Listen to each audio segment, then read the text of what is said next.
Shalom à tous et à toutes. Le thème qu'on va traiter aujourd'hui, comment prier pour un malade. Alors vous savez tous, c'est une grande mitzvah de Bikur Cholim. D'aller voir les malades, c'est une mitzvah de la Torah, d'après la majorité des décisionnaires. Et ça rentre dans la mitzvah plus globale de Ve'afta l'eracha kamocha. On a une mitzvah d'aimer tout le monde, d'aimer son prochain. Bien entendu, eh bien la conséquence d'aimer son prochain, c'est de l'aider, en particulier quand quelqu'un est malade. Néanmoins, alors il y a un Ramban qui est extrêmement important. Le Ramban Nachmani nous dit, si vous allez voir un malade et que vous avez oublié de prier pour lui, des fois vous allez le voir, etc.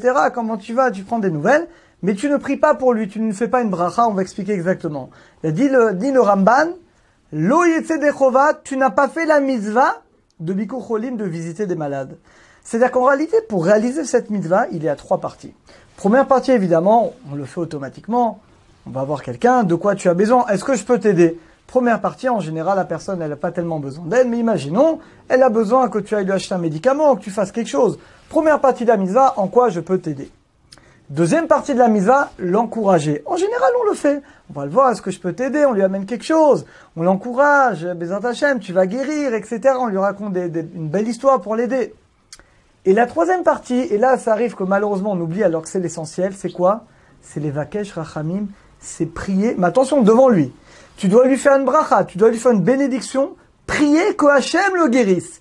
Si tu n'as pas fait cette dernière étape, eh bien c'est dommage, tu as raté la mitzvah de Bikur Cholim. Alors vous allez me dire d'accord, mais concrètement. Alors on dit en général, Bezat Hashem, que tu sois en meilleure santé. Non, ça marche pas. Que tu sois en meilleure santé, c'est pas vraiment une bénédiction. C'est d'accord, c'est un souhait. C'est un souhait, mais tu n'as pas mentionné ni Hachem, ni rien du tout. C'est un souhait.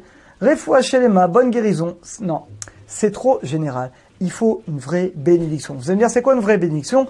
La personne, elle est à côté de toi. Avant de partir, tu l'embrasses, tu dis, Bezat Hashem, je prie de tout cœur qu'Hachem t'envoie une refoua shelema avec tous les malades d'Israël et que très bientôt, tu puisses, Bezat Hashem, te remettre. C'est ça le bracha. Si vous pouvez le faire en hébreu, Yiratson, c'est encore mieux. Mais même en français, ça marche. Mais ça doit être une vraie bracha. Tu dois prier que Hachem envoie la guérison, la refoua shelema à ce malade. Mais si tu dis quelque chose comme sens-toi mieux, que tu te remettes, non, c'est pas bon. Et en général, les gens font ça, ils vont voir un malade même à l'hôpital, etc.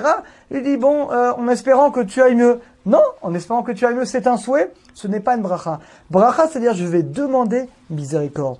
Je vais prier qu'Hachem, il va ouvrir sa miséricorde, il va la répandre sur toi et que tu puisses guérir complètement. C'est extrêmement important. Vous vous rendez compte? Des fois, tu as passé des heures, tu as été à l'hôpital, tu as vu la personne, tu es resté 1 heure avec elle, etc. Et tu as oublié la bracha avant de partir. Eh bien, c'est dommage, tu n'as pas fait la mitzvah comme il se doit. Donc, il faut faire vraiment extrêmement attention. Alors, est-ce qu'on peut réaliser la mitzvah au téléphone? Alors, dit le Rav Yosef, c'est sûr que l'idéal, évidemment, qu'il faut aller physiquement, voir la personne, lui parler.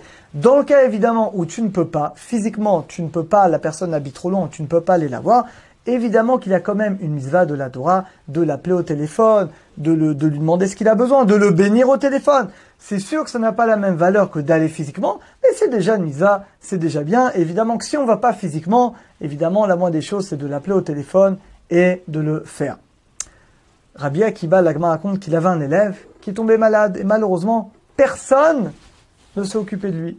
Jusqu'à ce que Rabbi Akiba lui-même, donc le maître qui avait des milliers d'élèves, eh bien il a laissé un petit peu de côté son étude, il a été chez l'élève et il a nettoyé, la chambre était dans un état absolument pas correct, il a nettoyé la chambre, il a parlé à l'élève, il a béni, etc.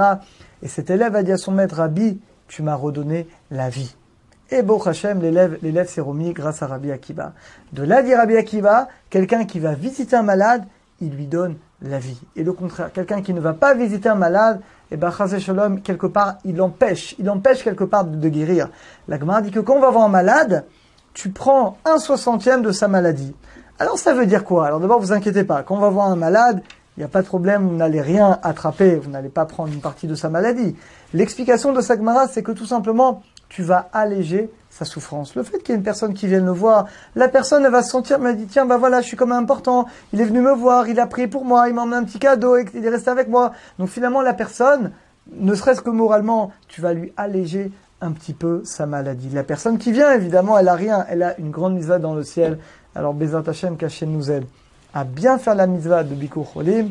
On l'apprend d'ailleurs de Akadosh Baruch Hu, parce que vous savez que quand Avraham Avinu était malade, après la Brit Mila, eh bien Hachem lui-même est venu, lui a donné la bracha de Rachidi pour faire Bikur Cholim, pour faire de la mitzvah d'aller visiter les malades. Alors de même que Hachem visite les malades, à plus forte raison que nous également, on doit visiter les malades. Alors on souhaite Bezat Hachem que Refoua Shelema pour tous les malades d'Israël, et qu'on n'ait plus que bientôt Bezat Hachem, on n'ait plus besoin de faire cette mitzvah, mais en attendant évidemment qu'il y a une grande mitzvah d'aller voir les malades, de les aider, et n'oubliez pas, le plus important, quand vous avez fini devant eux, vous leur faites une bracha. Est-ce qu'il faut dire le nom? Non. Quand vous êtes en face du malade, vous lui faites une bracha sans nom. Pourquoi on l'apprend de Moshe Rabbeinu? Quand Moshe Rabbeinu il a prié pour sa sœur Myriam, qui avait la lettre, il lui a dit Ana Ana Refanala, Hachem guéris-la. Pourquoi il n'a pas dit le nom? Parce quand le malade est devant vous, il n'y a pas besoin de dire le nom, il est devant vous. Mais non, quand vous priez dans la Hamida pour un malade, là évidemment on mentionne le prénom et le prénom de la maman. Si on ne connaît pas le prénom de la maman, le prénom du père, et si on ne connaît pas non plus le prénom du père, on dit Ploni, donc le nom du malade,